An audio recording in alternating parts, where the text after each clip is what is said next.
Zepto की IPO लाने की तैयारी। 11,000 करोड़ के आईपीओ आने की उम्मीद यहाँ पर बताई जा रही है। Zepto was using dark patterns. Zepto has postponed its plans for an initial public offering.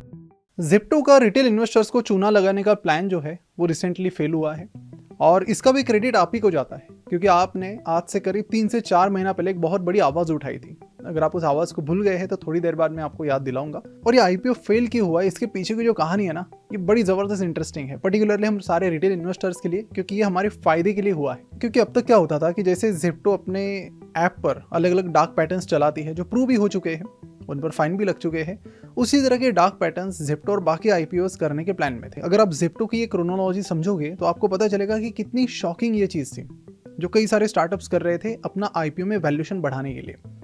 यानी कि ये जो कई सारे स्टार्टअप्स हैं, इन्होंने कोड क्रैक किया था कि आईपीओ के टाइम बराबर अपना वैल्यूएशन कैसे बढ़ाना है। इसका मैं आज आपको एक मास्टर क्लास देने वाला हूँ। आज के इस वीडियो के प्रायोजक है क्रेडिट पे, जिनके बारे में हम वीडियो में आगे बात करेंगे। तो देखिए टाइमलाइन को समझिए कि होता क्या है कि नवंबर 2024 में ज़ेप्टो एक फंडिंग राउंड उठाता है मोतीलाल ओसवाल से। फंडिंग कितने की, तो $350 मिलियन की, मोटा मोटी 3,500 करोड़ की, at the valuation of $5 billion, यानी आज के लगभग 5,000 करोड़ रुपए। ये राउंड होने के लगभग 11 महीने बाद ज़ेप्टो और एक राउंड उठाता है, और ये राउंड वो उठाते हैं कैलिफोर्निया बेस्ड पेंशन फंड से। और यहाँ पर वैल्यूएशन $5 बिलियन यानी 50,000 करोड़ के आसपास का नहीं होता है, वो बन जाता है $7 बिलियन का, यानी कि 70,000 करोड़ के आसपास का। क्योंकि अब चीज़ें यहाँ पर बहुत इंटरेस्टिंग हो जाती है, क्योंकि आपने फंडिंग तो उठा ली बड़ी, जिसके सिर्फ 1.5 महीने बाद ज़ेप्टो अपने आईपीओ के लिए सेबी के पास कॉन्फिडेंशियल DRHP यानी draft red herring prospectus file करता है। अब आम इन्वेस्टर के दिमाग में भी यहाँ पर सवाल तो आते हैं कि आपने जस्ट फंडिंग उठाई, आपको धंधा चलाने के लिए पैसा मिल गया, आप तुरंत आईपीओ के लिए जा रहे हो।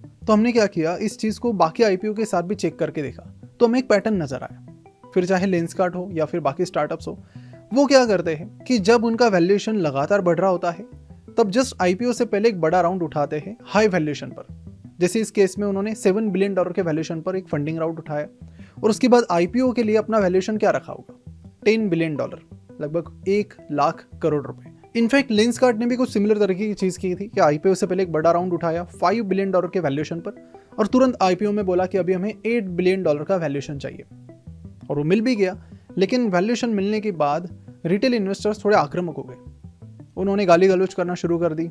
कई सारे लोगों ने ट्विटर, रेडिट पर जो फंड मैनेजर से उनको टारगेट करना शुरू किया कि आप कैसे इतनी ओवर वैल्यूड कंपनीज में हमारा पैसा, आम लोगों का पैसा जो हम एसआईपी में छोटे छोटे अमाउंट में डालते हैं, उसे वहाँ पर इतनी ओवर वैल्यूड कंपनीज में क्यों इन्वेस्ट कर रहे हो।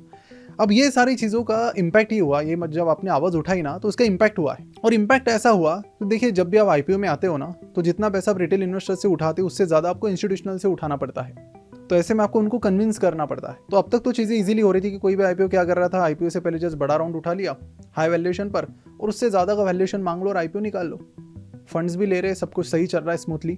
लेकिन जब लोगों का पैसा डूबने लगा, हमने देखा कि पेटीएम के केस में अभी तक पैसा रिकवर नहीं हुआ है, और बहुत सारे स्टार्टअप्स ऐसे हैं इंडिया में जहाँ पर पैसा ही नहीं रिकवर हो पाया अब तक। 4-4, 5-5 साल हो गए आईपीओ को आकर। तो ऐसे में रिटेल इन्वेस्टर्स ने जब आवाज़ उठाई और क्रिटिसाइज करना शुरू किया फंड मैनेजर्स को वैल्यूएशन को लेकर, तो जाके फंड मैनेजर्स ने भी ज़ेप्टो को सवाल पूछे कि ये $10 बिलियन का वैल्यूएशन किस बेसिस पर। तो ये समझाने से पहले आपको एक इंटरेस्टिंग बात बताना चाहता हूँ कि जो आपने आवाज़ उठाई है ना, इसकी वजह से 2 लोगों को नुकसान भी यहाँ पर हुआ है। उसमें से एक नाम है सचिन तेंदुलकर, एक नाम है अमिताभ बच्चन।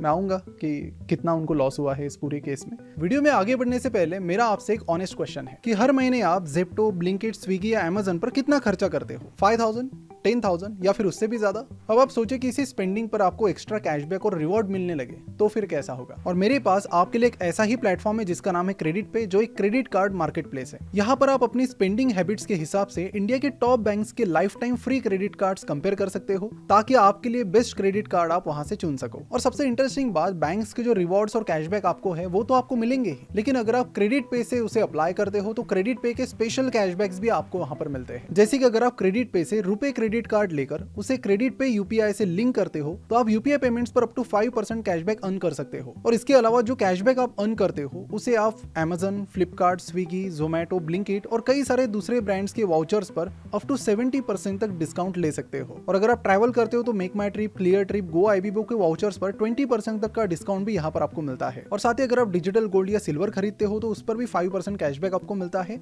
और इस कैशबैक पर कोई मंथली कैप नहीं है। और एक और इंटरेस्टिंग चीज है कि यहाँ पर एफडी का ऑप्शन भी आपके लिए अवेलेबल है। तो अगर आप अपना पैसा एफडी में इन्वेस्ट करना चाहते हो तो यूनिटी स्मॉल फाइनेंस बैंक के पार्टनरशिप के थ्रू 8% एनुअल इंटरेस्ट और सीनियर सिटीजन के लिए 8.5% तक इंटरेस्ट रेट भी यहाँ पर आपको मिलते हैं। तो अगर आप ऑनलाइन शॉपिंग पर मंथली अच्छी खासी स्पेंडिंग करते हो और उसी स्पेंडिंग पर आप कैशबैक पाना चाहते हो तो ये एक बहुत अच्छी अपॉर्चुनिटी है। तुरंत क्रेडिट पे को चेकआउट कीजिए, लिंक नीचे डिस्क्रिप्शन और कमेंट बॉक्स में आपको मिल जाएगी। चलिए बढ़ते हैं वीडियो की तरफ। तो फंड मैनेजर्स ने पूछा कि किस बेसिस पर 1 लाख करोड़ के आसपास का वैल्यूएशन आपको मिलना चाहिए, क्योंकि ठीक है रेवेन्यू बड़ा है, डबल हुआ है, 11,000 करोड़ से 22,000 करोड़ हो चुका है।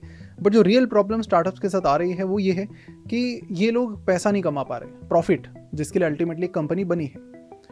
तो ऐसे में अगर आप रिसेंट नंबर्स देखेंगे तो साल 2025 में ज़िप्टो के जो लॉसेस थे वो थे 4638 करोड़ के, जो अगले साल यानी फाइनेंशियल ईयर 2026 में बढ़कर कितने हुए 5900 करोड़ रुपीस। और ये लॉसेस मतलब अगर आप मोटा मोटी देखेंगे तो पता नहीं आपको ये छोटे लग रहे हैं या बड़े लग रहे हैं, लेकिन मैं आपको इसे पर ऑर्डर बेसिस पर बताता हूँ ताकि आपको एक और बेटर क्लैरिटी आए। तो पहले तो देखिए ज़िप्टो की जो टिकट साइज़ है यानी एवरेज ऑर्डर वैल्यू है वो ब्लिंकिट से काफ़ी कम है। ब्लिंकिट की जहाँ पर वो 518 टू 530 रुपीज़ है, ज़िप्टो के लिए वो 350 रुपीज़ टू 390 रुपीज़ है।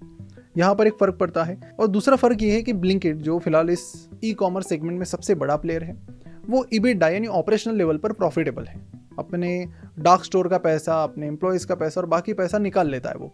लेकिन अगर मैं ज़िप्टो की बात करूँ, बेशक ये छोटा प्लेयर है ब्लिंकिट से, लेकिन फिर भी ये पैसा नहीं कमा पा रहा है। एवरी सिंगल ऑर्डर, अगर आपने एक ऑर्डर अभी तुरंत प्लेस करते हो आप ज़िप्टो पर, 59 रुपीज़ ज़िप्टो को उस पर लॉस है। तो इनकी जो टोटल ऑर्डर्स थी पिछले फाइनेंशियल ईयर में वो 64 करोड़ थी, जबकि ब्लिंकिट की 91 करोड़ थी। लेकिन इन 64 करोड़ ऑर्डर्स के पीछे, हर ऑर्डर के पीछे उन्होंने 59 रुपीज़ गंवाए हैं। यानी कि जिस तरह के डार्क पैटर्न्स इनके ऐप में पाए जाते हैं उसी तरह के डार्क पैटर्न्स फिर इनके बिजनेस मॉडल में भी म्यूचुअल फंड्स कंपनीज को दिखे। जैसे कि इसी साल के अप्रैल महीने में काफ़ी अनयूजुअल चीज़ इनके साथ होती है। ईडी, उसके बाद फेमा यानी कि फॉरेन एक्सचेंज मैनेजमेंट एक्ट, इनके अंडर दोनों फाउंडर्स को, कैवल्य वोरा और आदित्य पल्लीचा, इनको समन किया जाता है।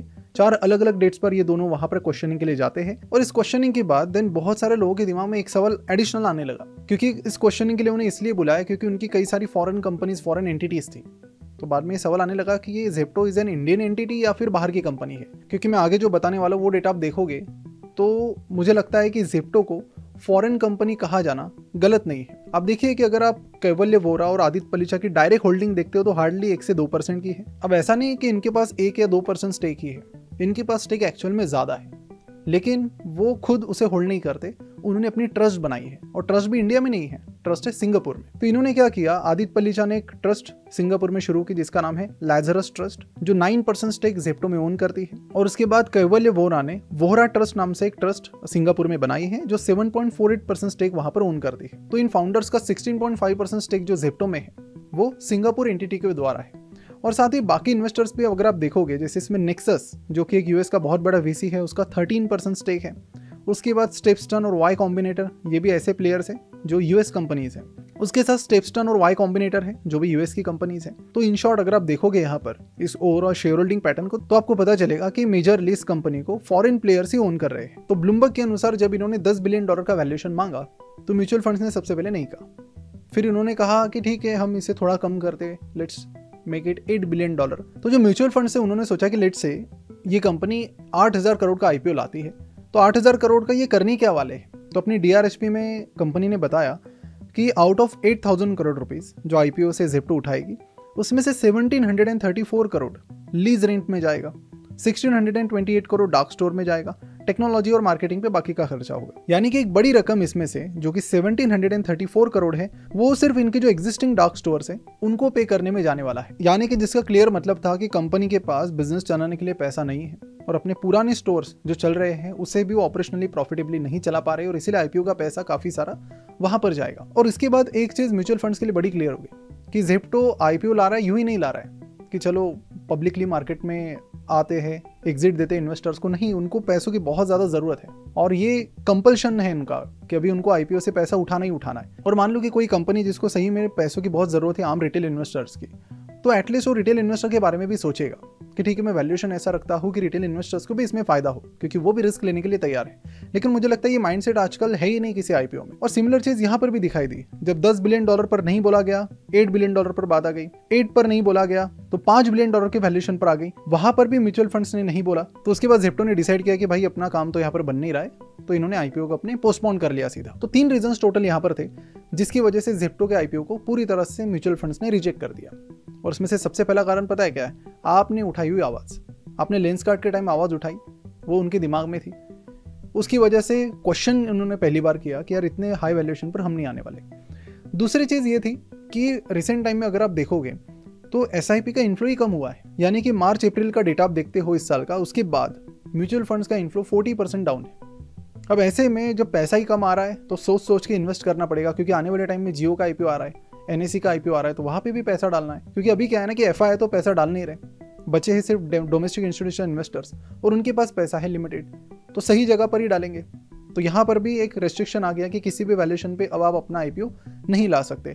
और तीसरी चीज़, अगर आप रिसेंटली देखोगे तो फ्लिपकार्ट ने अपना मिनट करके कोई ऐप लाया है और वो बेंगलोर में काफ़ी तबाही मचा रहे हैं। थोड़ा लेट आए हैं तो इसीलिए थोड़ा पैसा खर्च भी करना पड़ेगा ताकि मार्केट को कैप्चर करना है। अमेजन एंटर कर रहा है, उसके बाद जो एग्जिस्टिंग प्लेयर भी है, तो उन सबके ना एक कोई ना कोई पेरेंट है। जैसे मिनट का पेरेंट फ्लिपकार्ट है जिसके पास अच्छा खासा पैसा है, अमेजन का जो क्विक कॉमर्स ऐप है उसका पेरेंट अमेजन है जिसके पास अच्छा खासा पैसा है, ब्लिंकिट का पेरेंट जोमेटो है। अगर ओवरऑल देखोगे तो कंपनी प्रॉफिटेबल है और इनफैक्ट ब्लिंकिट भी एबिटा लेवल पर प्रॉफिटेबल है। साथ ही इंस्टामार्ट देखोगे तो स्विगी का बैकअप है। लेकिन अगर ज़ेप्टो की बात है तो ज़ेप्टो को कोई ऐसा स्ट्रॉन्ग बैकअप नहीं। और दूसरा प्रॉब्लम है कि लॉसेस रुकने का नाम नहीं ले रहे। जब म्यूचुअल फंड्स ने ज़ेप्टो को पूछा कि भाई कितना टाइम लगेगा, तो ज़ेप्टो ने क्लियरली अपना स्टेटमेंट दिया है कि हमें 2029 टू 2030 लगेगा प्रॉफिटेबल होने में।